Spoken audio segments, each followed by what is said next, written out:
네, 대단히 반갑습니다. 저는 기독교 어미요법 채널을 운영하고 있는 박태관 목사입니다. 그동안도 잘 지냈습니까? 오늘은 고난과 부활이라는 제목으로 함께 생각을 내보려고 합니다. 영국의 고고학자들이 애굽의 피라미드를 연구하던 중 그 안에서 미라의 손에 쥐어진 한 줄기 꽃을 발견했습니다. 근데 외부의 공기와 접촉하자 순간적으로 꽃은 산산조각으로 부서지고 단지 꽃이만 남게 되었습니다. 3,000년이 넘는 꽃을 그곳에서 얻었습니다.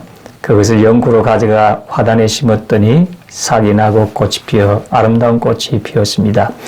그러나 그 꽃은 영국 식물학계에서는 알려지지 않은 꽃이었습니다. 그래서 스웨덴 식물학자 달의 이름을 따서 그 이름을 달리아라고 부르게 되었습니다. 달리아는 오늘 한국에서도 잘 알려진 꽃입니다. 생각해 보십시오. 3,000년 된 꽃이는 바짝 말라 미라처럼 되었으나 그 아래 부활의 생명이 들어있어서 그 신비하고 놀라운 법이 역사하기 시작해서 싹이 나고 꽃이 피었습니다. 여러분, 우리의 삶에 다가오는 여러 가지 시험과 환난을 금할 수는 없습니다. 그러나 이 시험과 환난을 통과할 때 가슴 속에 하나님에 대한 굳은 믿음이 있으면 그 믿음이 바로 부활의 씨앗이 되어 고난의 텃밭을 뚫고 아름답게 삶을 꽃 피우는 것입니다. 믿음은 부활 생명의 신비한 법입니다. 우리는 고난의 텃밭에 심어진 믿음의 씨앗에서만 부활의 꽃이 핀다는 이 사실을 우리 성에 깊이 알아야 됩니다. 고난의 역정 없는 요셉의 영광이 있겠습니까? 요셉의 형들에게 팔려서 10년 종살이 2년 감옥살이가 없었던들 그가 애굽의 국무총리 그 영광스러운 자리에 올라갈 수 있겠습니까? 예수 그리스도께서 십자가에서 몸짓고 피 흘려 죽으신 고난이 없었던들 예수님이 부활의 영광을 가질 수가 있겠습니까? 고난 후의 영광에 부활의 꽃이 피게 됩니다. 크고 작은 고난의 텃밭 없이 우리 믿음이 피우는 성공의 부활의 꽃은 없습니다. 그래서 로마서 8장 18절에 생각한데 현재의 고난은 장차 우리에게 나타날 영광과 좋게 비교할 수 없도다. 이렇게 선언을 하고 있습니다. 그러므로 그리스도에 대한 꿈과 믿음이 있는 이상 고난은 우리에게 부활의 꽃을 피우는 텃밭이 됩니다. 그리스도에 대한 꿈과 믿음이 없는 고난은 절망의 무덤이 됩니다. 그러나 그리스도에 대한 꿈과 믿음이 있는 이상 어떠한 고난도 우리에게는 부활을 이루는 텃밭이 됩니다. 그러므로 어떠한 고난을 통할 때 우리는 고난이 영광을 얻는 길이라는 진리를 깨달아야 됩니다. 고난을 당할 때 그것만 바라보고 원망하고 불평하고 탄식하고 가슴을 치면 파멸됩니다. 마음의 고통에서 해방을 얻어야 됩니다.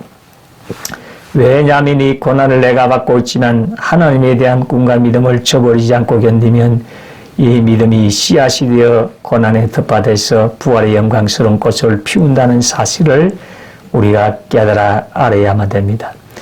한 번의 영국의 조지 왕이 도자기 공장을 방문했을 때 2개의 꽃병이 전시되어 있는 것을 보았습니다. 그 꽃병들은 같은 원료로 만들어졌는데 그 스타일과 무늬가 똑같았습니다. 하나는 광채가 찬란하게 나고 하나는 희미하고 뿌옇고 광채가 나지 않았습니다. 볼품이 없었습니다. 이를 의아하게 여긴 조지 왕은 관리인에게 그 이유가 무엇인지 물었습니다. 그러자 관리인은 전하, 이유는 간단합니다. 하나는 불에 구워졌고 하나는 구워지지 않았습니다. 이렇게 대답을 했다고 합니다. 사람이 고난을 당하면 마치 불에 구운 도기와 같아서 빛이 나고 영광이 납니다. 고난을 당하지 않는 사람은 굽지 아니한 토기와 같아서 빛이 나지 않고 영광이 나지 않고 쉽게 깨어지고 맙니다. 고난 당할 때 꿈을 꾸십시오. 이 고난은 적히 비교할 수 없는 영광의 부활을 가져온다는 꿈을 꾸어야 합니다. 고난의 텃밭에는 영광의 부활의 꿈이 우리 마음속에 있어야 됩니다. 고난 받을 때 그 고난의 처절한 아픔과 고통만 바라보고 있어서는 안 됩니다. 그 고난이 결국에는 내가 하나님에 대한 꿈과 믿음을 저버리지 아니하면 하나님에 대한 꿈과 믿음의 씨앗이 그 고난의 텃밭에 심어졌으므로 부활의 꽃을 피운다는 꿈을 가져야 됩니다. 성경 말씀대로 꿈이 있는 백성은 망하지 않습니다. 꿈이 없으면 망하는 것입니다. 그러므로 우리가 꿈이 있으면 고난은 상상할 수 없는 영광을 가져옵니다. 여러분, 향수에 관심 있는 사람이라면 세계에서 가장 좋은 향수는 발칸 산맥의 장미에서 나온다는 것을 알고 있을 것입니다. 향수 제조자는 반드시 한밤중에 장미를 딴다고 합니다. 그들은 밤 12시에서 새벽 2시까지 발칸 산맥에 가서 그 장미꽃을 따서 향수를 만듭니다. 장미는 한밤중에 가장 향기로운 향을 발산하기 때문입니다. 태양이 비치는 낮에는 장미 향기의 40%가량이 감소된다고 합니다. 이와 마찬가지로 우리의 삶도 밤 12시에서 새벽 2시까지는 캄캄한 인생을 통할 때 우리의 믿음이 향기를 발하는 것입니다. 우리의 믿음이 꽃을 피우게 됩니다. 고난을 통하지 아니하면 평범하게 살았어야 될 사람이 고난을 통하면 그를 통해서 굉장한 향기를 발하게 됩니다. 인격적인 변화를 가져옵니다. 삶의 놀라운 열매를 맺게 됩니다. 그러므로 꿈과 믿음 있는 자에게는 고난은 무의미하지 않습니다. 그렇기 때문에 고난을 당할 동안에 영광의 열매를 맺을 것이고 믿으십시오. 영광의 열매를 생각하면서 이 고난을 통해서 맺게 된다. 하나님을 향한 꿈과 믿음을 견지하고 있는 이상 꿈과 믿음이 현실을 다 지배하고 만들어 변화시킵니다. 여러분, 오늘 세계를 움직인 사람들은 모두 다 고난을 극복한 사람들입니다. 고난이 와서 그 사람들 속에 있는 영광의 꽃을 피우게 한 것입니다. 고난 없이 부활은 없습니다. 어떠한 사람도 고난이 그 속에 감추인 부활의 꽃을 피게 하는 역사를 베풀어 줍니다.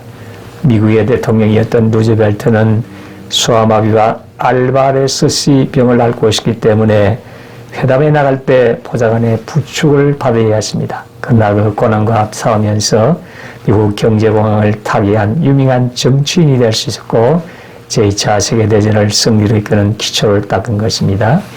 영국을 전쟁의 위기에서 구한 윈스턴 처칠은 심장병을 앓아서 항상 심장비 때문에 고통을 당했습니다. 그것을 극복하는 노력하는 노력이 결국에는 부활의 영광의 꽃을 피우는 위대한 정치가로 만들었습니다. 프랑스 영웅이었던 드골도 한평생을 당뇨병과 백내장으로 고생했습니다. 그는 그 병과 싸우면서 그는 부활의 영광의 꽃을 피울 수 있었습니다. 줄리어스 시즈와 나폴레옹은 간질병 환자였습니다. 요한 웨슬레는 폐결핵에 걸려 몸이 매우 허약했지만 영국 사회를 살리고 감리교 창시자가 되었습니다. 소설 빙전의 작가인 일본의 미우라 하야코는 11년 동안 척추 만성염증에 걸려 병상에 누워있는 상태에서도 복음을 전하는 위대한 작품을 적어서 불후의 명작을 내놓았습니다. 또한 존 본연은 복음을 전하다가 감옥에 갇힌 상태에서 불후의 명작인 철로 역정을 썼습니다. 러시아가 난 세계적인 작가 도스토옙스키는 시베리아에서 9년의 유배 생활을 한 뒤에 죄화벌을 썼습니다. 반대는 정적으로 인해 추방당한 후에 신곡을 집필했습니다. 세계인의 영혼을 뒤흔든 핸델의 메시아도 호화스러운 작곡실에서 나온 것이 아닙니다. 그가 반신불수가 되어 감옥에 갇힌 후에 감옥에서 작곡한 것이 바로 핸델의 할렐루야인 것입니다. 포도는 밟아야 단물이 나옵니다. 이제는 고난을 통하여 고난의 씨앗이 마음속에 부활을 가져옵니다. 어떠한 고난을 당해도 하나님에 대한 꿈과 믿음을 가지고 있으면 그것이 씨앗이 되어 고난의 텃밭에서 아름다운 부활의 꽃을 피우게 됩니다. 영국의 퀘이커 교된 윌리엄 펜은 고통을 겪지 않는 승리는 없다. 가시의 길을 통과하지 않고 옥좌에 이룰 수 없다. 환난 없는 영광은 없다. 친구들이여 고난을 기뻐하라. 이렇게 외쳤습니다. 그러므로 고난당할 때 오히려 감사의 기도와 하나님의 도우심을 구했습니다. 하나님 나를 평범한 사람으로 내버려 놓지 아니하시고 하나님 이를 통하여 나에게 더 크고 영광스러운 삶을 살게 하기 위해서 고난을 허락해 주시니 오히려 고난을 통하여 감사합니다. 이렇게 기도를 했습니다. 사도 바울은 그 약함과 그의 고통스러움과 괴로움을 오히려 감사했습니다. 내가 약할 때 주님이 강하시다는 그런 신앙 고백을 냈습니다. 고난을 당해서 원망, 불평, 탄식하면 믿음을 잃어버리기 때문에 부활할 씨앗이 없습니다. 그러므로 여러분, 우리가 고난을 당할 때 담대히 영광의 열매를 맺을 것이라고 입으로 시인하고 선포하며 살아야 하는 것입니다. 좌절과 절망 속에서 어두운 것을 보지 않고 밝은 것을 어떻게 그렇게 볼 수가 있습니까? 부활하신 예수 그리스도를 바라보고 그 믿음으로 전진을 할 때 가능한 것입니다. 지금 여러분의 삶은 어떻습니까? 지금 여러분은 어떤 고난 가운데 고통 당하고 있습니까? 부활하신 예수 그리스도, 죄와 사망의 권세를 깨뜨리시고 다시 살아나신 승리하신 예수 그리스도를 바라보시기를 바랍니다. 부활의 능력, 부활의 가치를 생각하고 승리의 삶을 살고 하나님께 큰 영광을 돌리고 하나님의 뜻을 이루게 되시기를 진심으로 소원합니다. 끝까지 시청해 주셔서 대단히 감사합니다. 다음 영상에서 만나도록 하겠습니다. 감사합니다.